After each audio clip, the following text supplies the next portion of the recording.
Hello my friends, it seems like it is already happening. Russians have started their attack in Pokrovsk direction. Before they accumulated forces, and the last night they went forward in attack, actually gaining this piece of the ground. Let's go to the timeline. So it was yesterday and it is today. So you see they fully occupied Poltavka and went forward. And again, just for you to see, yeah? This is the green color because this Ukrainian counteroffensive happened 2 weeks ago. In the deep state military map, if Ukrainian territorial gains are more than 2 weeks, they change the color. So what is here? Russians went through this river a little further. Those are fields, but they established the control over Poltavka. It's the small village. Let me show you the satellite. Yeah, so just a few of the streets. Nevertheless, they have the opportunity to create the bridgehead in Poltavka. So Ukraine counterattacks from those sides in Pankivka, Mayak, and further to the south, also pushing from this side. Plus Ukraine was capable to cut Russians in Kucherev Yar. There are not many soldiers, but still they are unable to receive normal supplies. All the supply deliveries are organized by Russians using drones. And why do Russians continue to use drones to supply this area? Because Ukraine has to use extra resources to encircle Russians here. And while Ukrainian army tries to avoid losses, attacking Kucherev Yar for now,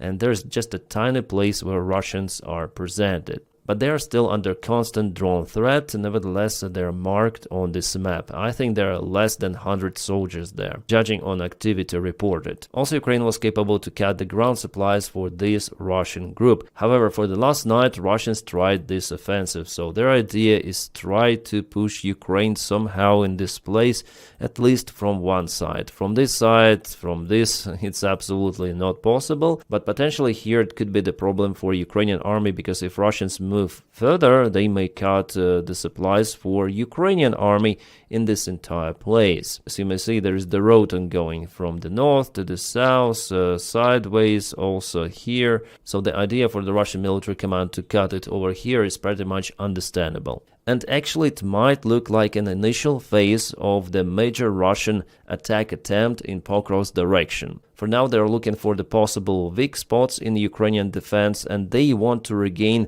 those territories under control back, because that is how they were capable actually to proceed to Zoloty Kolodets and break through Ukrainian main defense line. That's what they want to do here, yeah? Zoloty Kolodets, it was previously occupied, later on liberated by Ukrainian emergency brigades. I guess it happened roughly 2 months ago, but Ukraine since that time managed to break the initiative, and now Russia tries to get it back. As well as they went recently closer to Pokrovsk and they operate with their sabotage groups out there. And we have the report from the Myko Center 3 OSINT analytic. He shows this military map. Definitely Russians went deeper. In the deep state military map it is something like here, but we have the drone evidence, probably I'm gonna show you a little later, that Russians are very close to this important road, and their idea is actually to cut it, and that's how Ukrainian group here will be forced to leave this area or to organize defense in multiple of directions,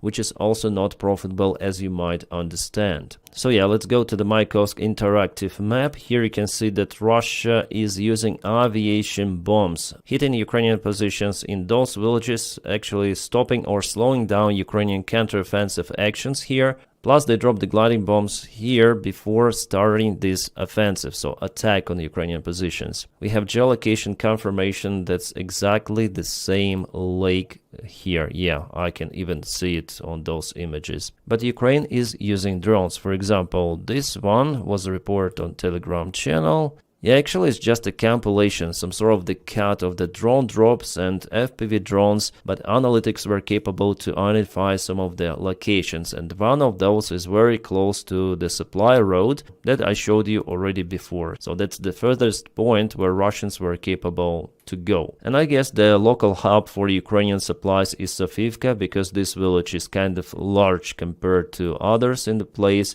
Well, I think that Ukrainian military command have decided not to put too much forces in this place because of the Russian threats, Russian aviation bombs. But I think that Ukraine should press the Russians from this flank. Otherwise, they definitely create the threat for this entire region. Yesterday, Commander Sirski attended Pokrovsk direction where they negotiated something. So my take was that Ukraine probably is preparing to cut Russians completely here and jam them, forcing them to surrender, because after all, the presence of the Russian army in this place is not a good thing. But with those territorial gains of the Russian army and with this movement of their forces, I think that Ukraine tries to send its resources to compensate possible Russian major strikes in Pokrovsk direction. By the way, here you may see that Ukraine is using drones to hit Russian vehicles far behind the front line. I wonder what that vehicle is. We have it on X, on Twitter. Oh, it is even artillery system and MTLB vehicle. Okay. Some artillery shells are there, and it's not the only transport, it is also some sort of the supply vehicle, could be. And this is the transport for the Russian infantry with some of the anti-drone protection, but it didn't help. And yeah, many more vehicles. This is Bukhanka van, and this is one more Bukhanka van. Bukhanka means loaf because it looks like loaf. So thank you, Russians, for geolocating your losses. Now we have it on the map. Also, we have this video from Magyar. Some of the Russian soldiers in Pokrovsk direction, they tried to hide underground even. This is the small tunnel which is usually located under the road, and there is the Russian soldier hiding. I cannot show you what happened to him later. You know about the restrictions and limits here. Nevertheless, I shared this video on my Telegram channel. Well, I can tell you, this Russian soldier went outside and was kaputted. It's obvious, yeah? And also this video showed us the razor wire presented on the front lines. It is all around. This war looks more and more like a First World War. And here's one more reason why it looks the same, because Russians are starting to preparing their forces to ride the horses. It is the official report from the Russia Today. They say it's the real cavalry drills of the 9th motorized rifle brigade of the Russian army.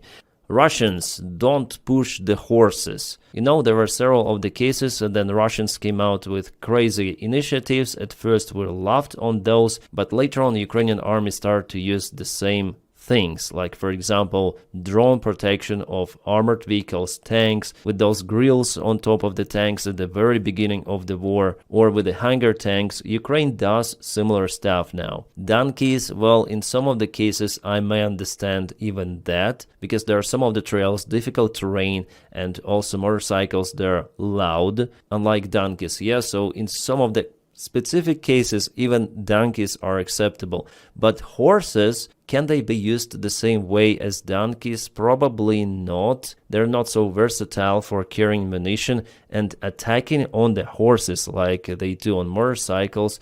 They're too slow. So for now, I don't see the reason why they do it. Well, maybe in the future I'll understand it, but for now I don't see it as a good idea. Yeah, first of all for the horses, but how can you reverse, you know, what was happening in First World War on the current battlefield? For me, I don't see it. This is kind of the rare video we have. I hope you can see it on your screens, again filmed from the phone. This is the Russian Lancet drone, yeah, this dark spot. And here is a Ukrainian drone interceptor. And let's see what happens. Chasing, yeah? Boom. Nice. I think it was filmed not really far away from the front lines, or maybe at the front lines, because Russia operates their Lancets over there. Oh wow, we have one more bada boom. For now it's been just a report. I am waiting for the visual confirmation, fire or something, but Russians now hesitate to publish those kind of the videos online, but I think after all we'll see it. So this is the fuel storage located in Tver Oblast. In this facility fuel goes after it's been refined, so Russia is in lack of the refinery capabilities, but soon will be in lack even of storage capabilities, and Russians confirm this information. By the way, Russian military channels that the facility is kaputted. I still wonder how many tanks were hit out there, and Ukraine is using already cruise missiles on territory of Russia, like for example Neptune missile. There were 4 of them used on Russian electrical facility that was the part of the network of the Russian military gear production. Every night we see that stuff happening in Russia. And that's how Russians decided to protect their refineries. You can see the similar cages they use on their tanks, some sort of the grills, but it's all around.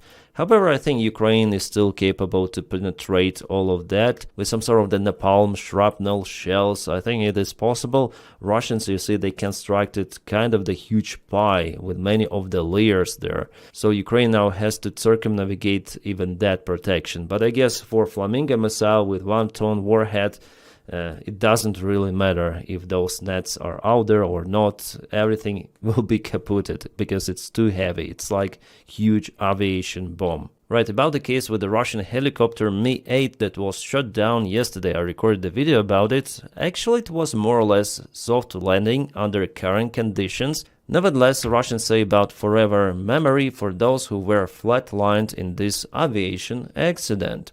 Judging on this Russian message, I understand that some people survived and some not. But after all, it's the very successful operation of Ukrainian Armed Forces and Magyar Birds unit.